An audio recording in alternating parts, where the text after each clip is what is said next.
What's going on, everyone? So you just saw the Oklahoma City Thunder win an NBA championship, right? As a young team, one of the youngest to ever do it. Right? Spurs are kind of trying to follow suit, right? Be that team in the next 2-3 years, win an NBA championship, right? But you look at the Thunder and it's like, yeah, you got an NBA championship, but then you just got extremely expensive immediately. SGA, right? Jalen Williams and Chet Holmgren all just got max rookie extensions, and they are expensive. And the new CBA is really going to start plowing through the Oklahoma City Thunder, and very quickly. Right now, look, if they end up winning another championship this year, then it's like, you go in the second apron, you kind of figure it out. Also, they are in a luxury situation where they just have so many assets that, like, if you hit on some of these draft picks, you can kind of continue to progress, right? You kind of got your main core guys, your three best players, all locked up long-term, right? They kind of learned from their mistakes of the past with James Harden, Russell Westbrook, and Kevin Durant, where it was like, you should have ponied up for James Harden, and who knows what would happen. You might have won a couple championships already, right? But the reason I bring up the Thunder and the reason I'm talking about Thunder is because the Spurs are going to be that team sooner rather than later, right? And Victor Wembanyama in another year is going to be getting the big money, right? And then after that, it's going to be Stephon Castle, and then after that, it's going to be Dylan Harper, right? And De'Aaron Fox is about to get a bag, right? Like, you look up, this team in like the next 3 years is going to be very expensive.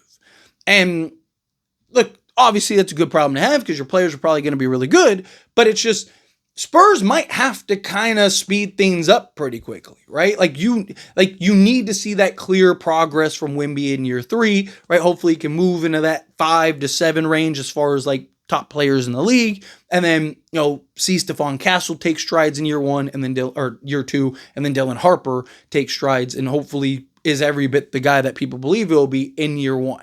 Right? Those are kind of your main 3 guys. Those are the guys that you're going to have to pay, that you're going to have to keep long term, and you're going to have to figure out, right? De'Aaron Fox, I don't think that they're going to do anything with him right now, but there's already talks about the Spurs might not want to give him the full max. Now, maybe they do, but it's definitely something that they're going to have to consider, right? Because they didn't know that they were going to get Dylan Harper. Originally, it was Stephon Castle, Victor Wembanyama, and De'Aaron Fox, right? So it was like those 3 guys are going to be the 3 guys that are making all the money.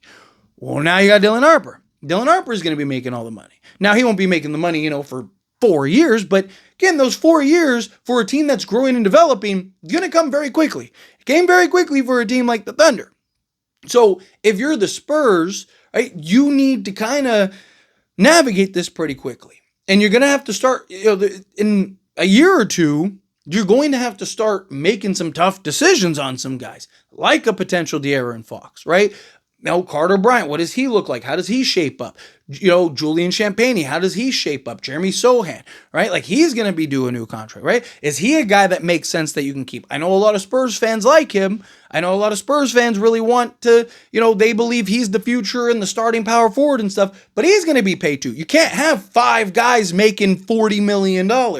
And guys like Wemby are going to be making $60 million, right? Like, it's just, the money just keeps getting higher and higher. And yes, the cap is going to go up, 7 to 10% every year, but those guys are going to start catching up very quickly. And it's going to be interesting to see, because the Thunder are going to be the team that's going to have to go through it and navigate it. And then you can kind of follow the blueprint. And I don't mean that in the sense of like exact. I'm saying like, mistakes that the Thunder make, you now know not to make those mistakes, right? Good decisions that the Thunder make, now to make those good decisions, right? So, the guy that goes first is the one that has to go through the muck and figure out the path.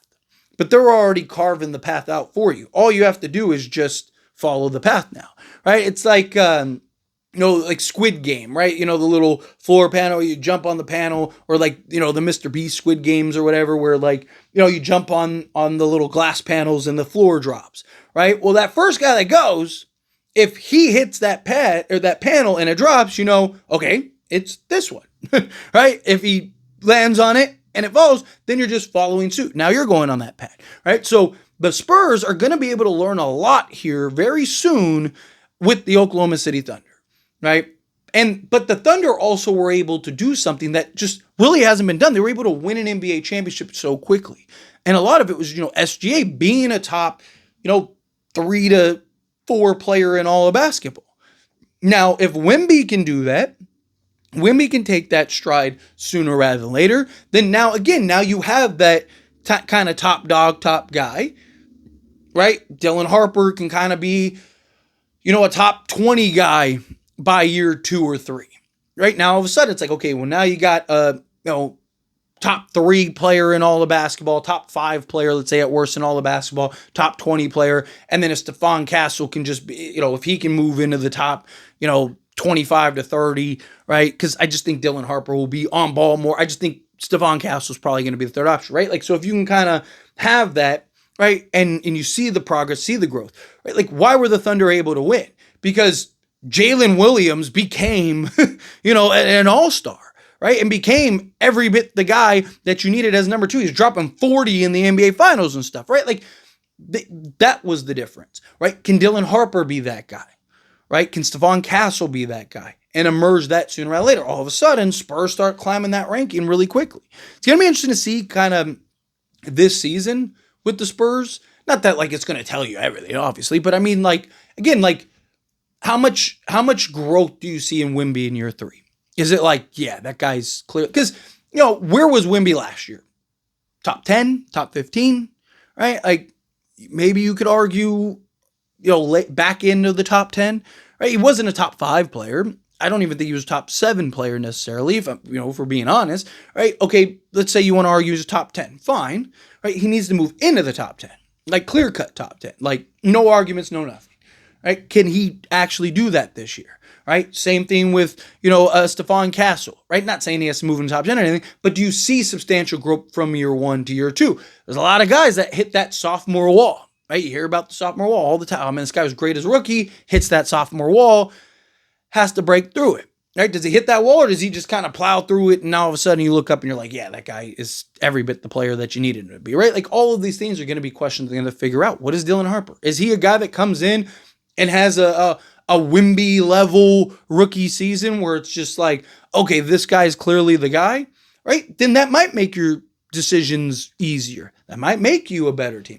I really want to see the Spurs bare minimum make the play in this season, right? Got to make the play. At some point, it's going on 8 years since the playoffs. It's like, at some point, you want to start making those strides. Can you get into the play-in, maybe fall face first into the playoffs? Boom, you do that, then you take the next step, and then hopefully within the next 3 years, they're hoisting the Larry O'Brien trophy. But let me know your thoughts and opinions down in the comments. As always, this is a discussion. That being said, if you haven't liked this video, hit that like button. Helps me not to enjoy these types of videos, and I truly appreciate it. Not subscribe to the channel, hit that subscribe button, turn on the bell notifications. Appreciate y'all. See you in the next one.